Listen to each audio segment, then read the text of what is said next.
to Forson. Okay. So 9 represents 4.86%. Okay. And the Tosumenu, a minister for food and agriculture, Eriko Puku. Also so onya 3. Okay. Represent 14.29. And I mean sa Okuja to Ablakwa, minister for foreign affairs. Also out of 21 onya 2 votes. 9.52. And I mean sa governs Kwame Agboja, right. Minister for Rose Minister.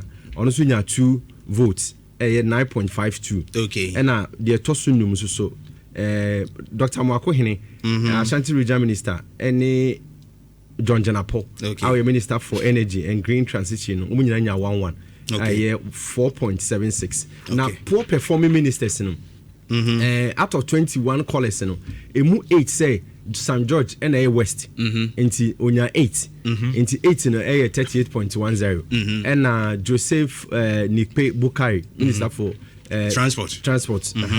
Also, there are 4 callers in the HSA. I mean, you are West, which is 19.04%. Okay, and I mean, Takand also Nipa Minusa also. But Linda Oklo, Greater Accra Regional Minister, anyhow, and also be shame.